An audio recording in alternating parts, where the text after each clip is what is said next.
Hello, good afternoon. It's coming up to 2 p.m. on Wednesday the 30th of December and I'm off on a wild camp, but before I get to my destination for tonight, I'm super excited about a place I'm going to visit.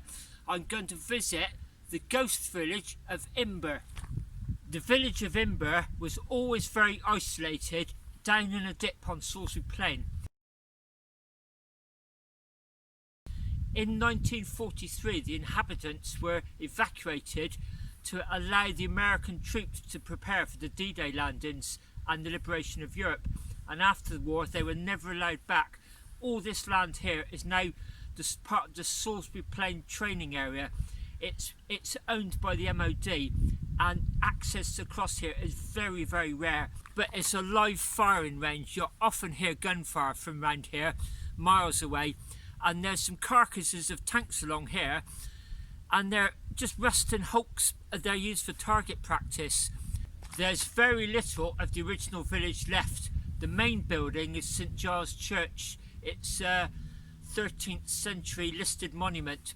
I've cycled in from Bath about 25 miles. Then the road carries on along here, dips down into the village of Imber, and then it will climb out towards Gore Cross. Before we head off down into the dip to Imber and onto Gore Cross, I'll give you a 360 of the area. So that's going to be south, back down towards Yeovil that way. That's the way I've just come from Warminster. That would be north. It's pretty bleak up here.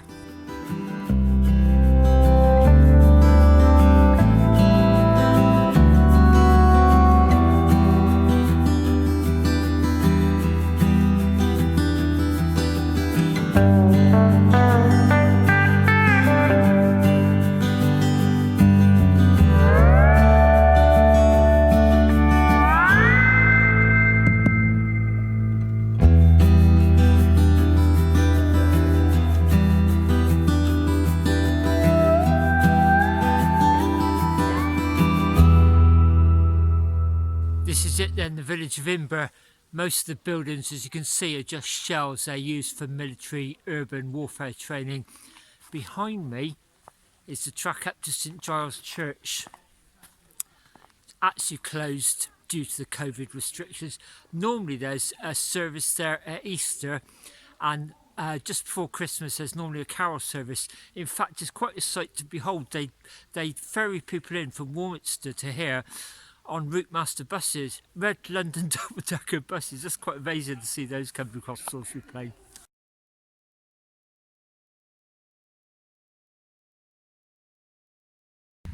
I read recently that not long ago there was a baptism ceremony performed in the church there. First one for many decades, I expect. It was an army officer serving in one of the local garrisons. He wanted his child baptised in St. Giles Church, and because there's no running water here, they actually bought their own bottled water. I really thought that was great, don't you?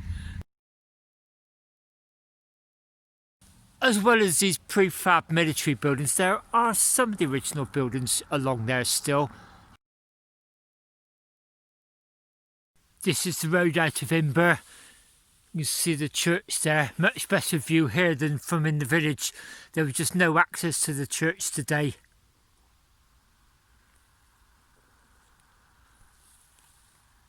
I'm heading this way. You can see how bleak it is around here. It's a huge area that the military use. Round here, over the brow of the hill, and then drop down towards Gore Cross.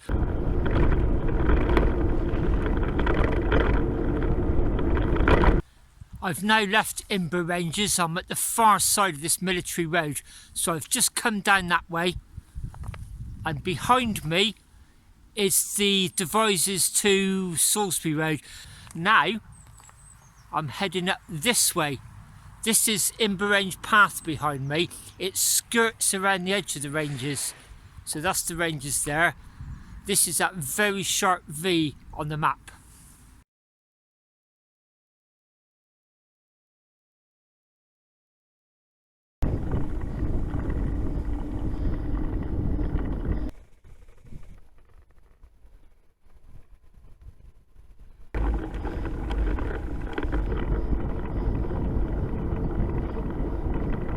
Well, I've climbed up to the summit of that byway. It needs to be said that a lot of the land to either side is Ministry of Defence, so clearly you can't trespass there. The road is metalled, and then there's about a mile section of gravel. In fact, it's chalky sludge after a lot of rain today. My boat is covered in mud.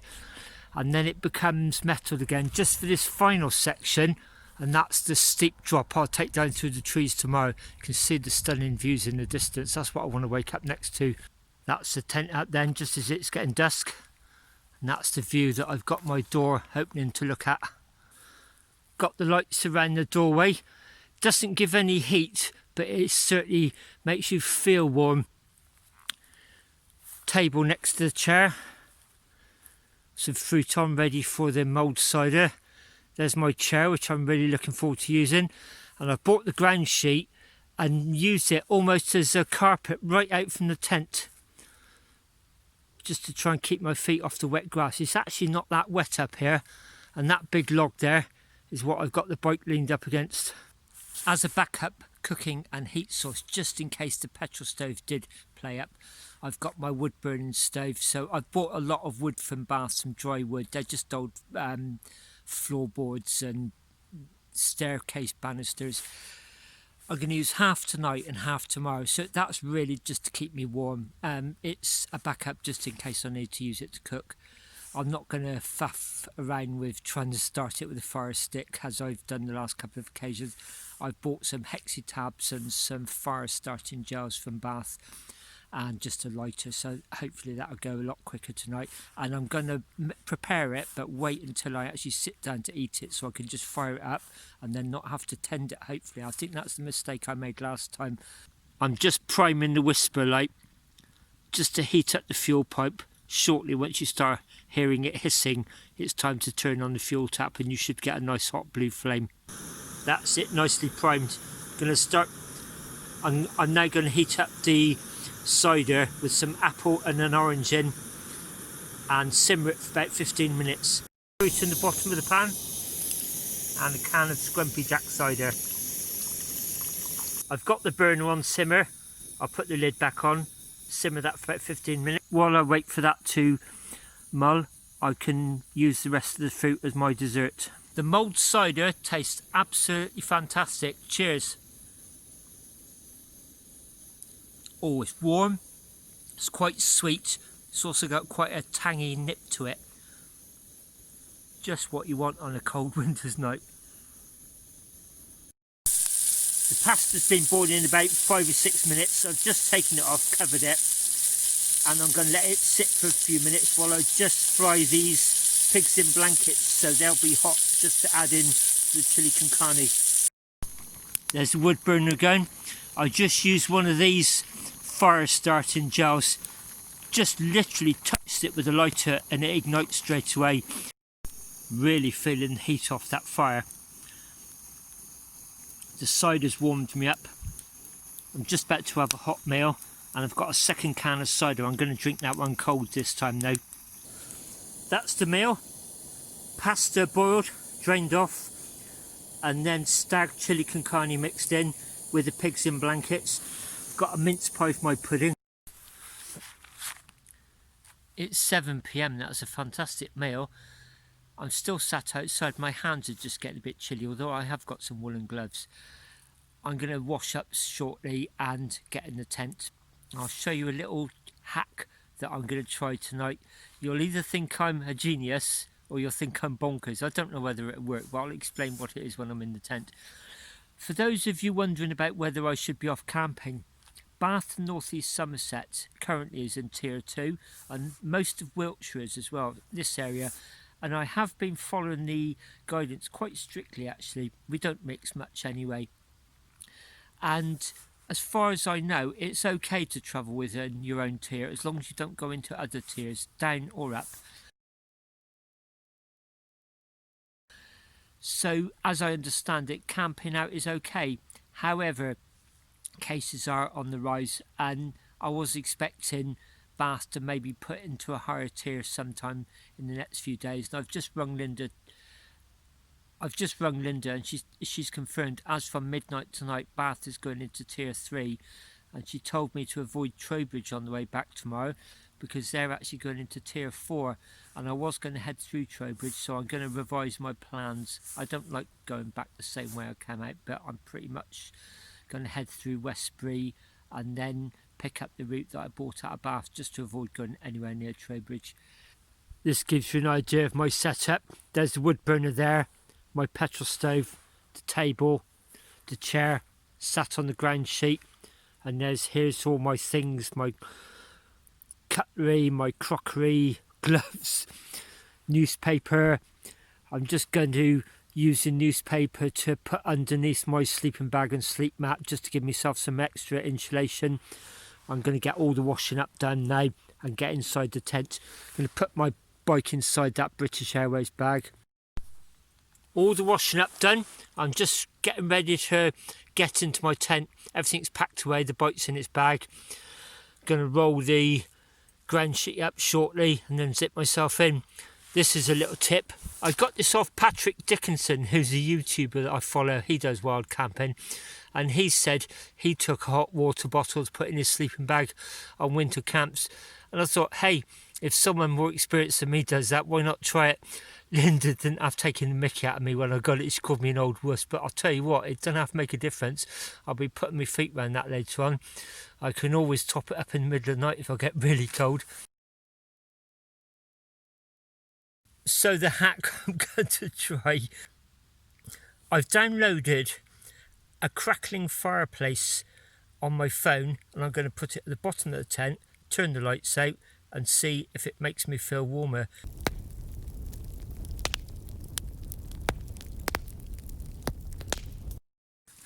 Well, I fell asleep listening to that crackling fire. It's so warm and cosy looking, and my feet were so toasty warm wrapped around the hot water bottle.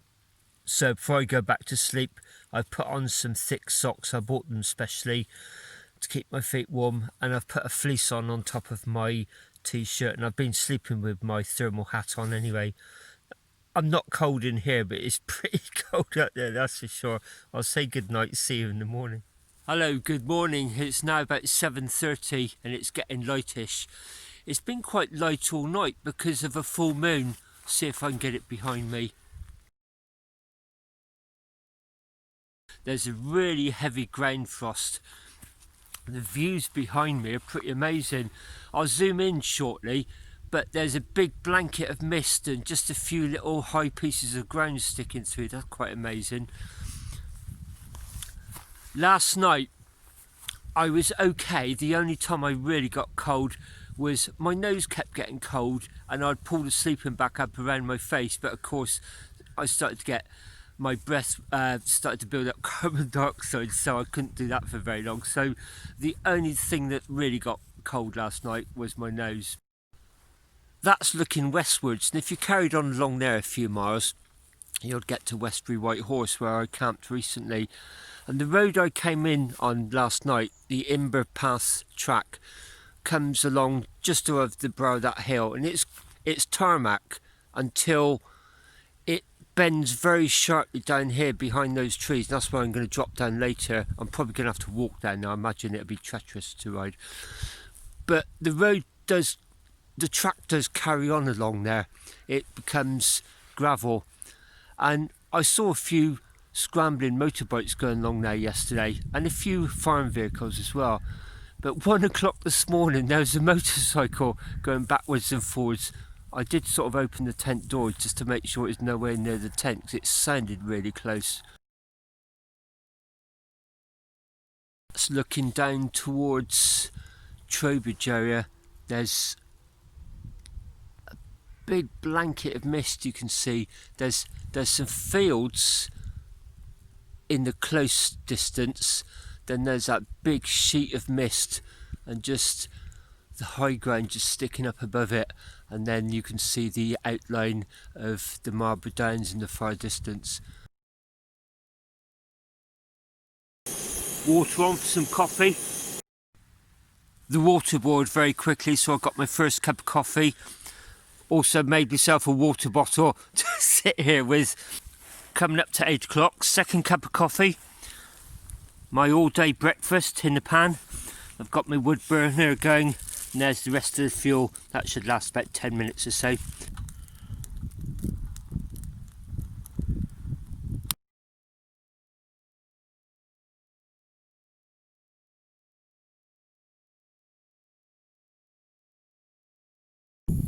The sun's just risen, not where I thought it was going to be, because I first noticed the moon coming through the trees last night. That was quite high up by then. So the tent is starting to thaw slightly. I didn't think I was going to benefit from that. I've got no intention of leaving till quite late, because I've got a very minor road to go down, and it's going to be treacherous. I doubt if I'll be able to ride down. I'll probably have to push down, but I'm certainly going to give it to about 10:30, maybe even 11 before I head off. It's not far home, and I just want the sun to thaw the roads as much as possible, as was the case yesterday. It's about 10:30 now, and it's actually quite nice and warm. The sun's quite high in the sky, and there's some power behind it. I've brushed off all the ice and the frost from the tent. It's left quite a bit of moisture, but I just thought I'd give you my thoughts on the tent. This is my second outing with it, the Van Gogh Banshee 200. I said on the first camp at Wellow, it's got these side entrances. It is actually advertised and designed to be a two-person tent. You actually get the side entrance on the other side for the second person. The good thing about that is it gives me plenty of room inside to keep all my kit. The one criticism I heard was the porch area isn't very big. You can see it just goes from that band across there up to the inner. Yes, you don't get a lot of porch space, but the good thing is you get two porches. So if you are using this just by yourself, you've got a second porch. And there's also this really good design.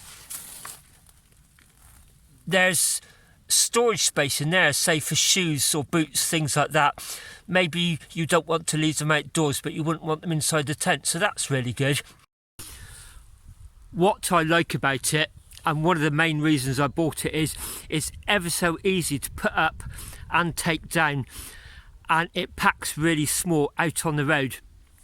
You can see the orange inner is attached to the fly sheet. There's some bands going right the way through, and once you've joined it the first time, you can just put it up and take it down every single time. Once you've taken the two poles out, you literally just screw it up, put it in the stuff sack, and really press it down into quite a small package. It packs smaller than my sleeping bag, and what I would do then is just tie the poles along the carry mat, my backup sleeping mat, and the tent pegs would just go in the pannier somewhere. As usual with a winter camp, I think what's absolutely crucial, the biggest investment has got to be a 3 or a 4 season sleeping bag. It's 11 now, so I'm just getting ready to leave. The sun's right behind me. You can probably see I'm casting quite a big shadow. It's actually got some power behind it as well, and quite warm. Most of the mist has risen, and looking back at that black line that was so obvious earlier on, I think that might be Bowden Hill. When I get home, I'm going to check that on a map. That's been bugging me ever since I saw it this morning. Anyway, heading down the road there shortly, and I'm going to be taking it very carefully down there. I may even walk because it's very steep and it's likely to be very icy. That's it down. That's the tent down then. Leave no trace. The only evidence I've been here is the dark grass, and that's only because where it didn't freeze overnight. I've scuffed everything down, made sure the wood burner didn't scorch the earth by bringing the tin foil tray. I've got all my rubbish here, which I'm going to carry out on the back of the panniers. Even picked up a little bit of other people's rubbish. That's it. So I'm going to head across that road down there.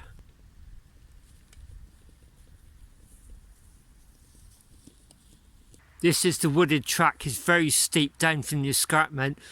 While I was in the sun, I started riding down, but the minute I went into the tree line, I've been pushing it down. And I did wonder if I was being a little bit too cautious, because I was using the brakes to sort of stop the bike running away. Both wheels slid a couple of times. I saw one car pull in coming up to let a car come down, and as it pulled away to continue going up, the whole back end really slid, and it makes you realise, although you can't see ice, it's quite treacherous down here. So Another few hundred yards and I'll join a road which should have been gritted. It's now 1:45 and I've just stopped at an old favourite of mine, the Tin Tabernacle Church at Brokerswood. The road after I left the escarpment that runs alongside the foot of it into Bratton and then to Westbury, that had clearly been gritted and it wasn't too bad. The cars were very considerate as well. Once I got onto minor roads, most of it's okay. You just got to watch one or two places where I just got off and pushed up a slope over a railway bridge then down the other side because it just hadn't got any sun. It was treacherous, that. I'm going to have a sandwich here, give my Garmin a good charge, and probably about an hour and a half from home. I'm going to finish the film here. I want to wish you all a very happy, healthy and prosperous new year. I'll see you soon.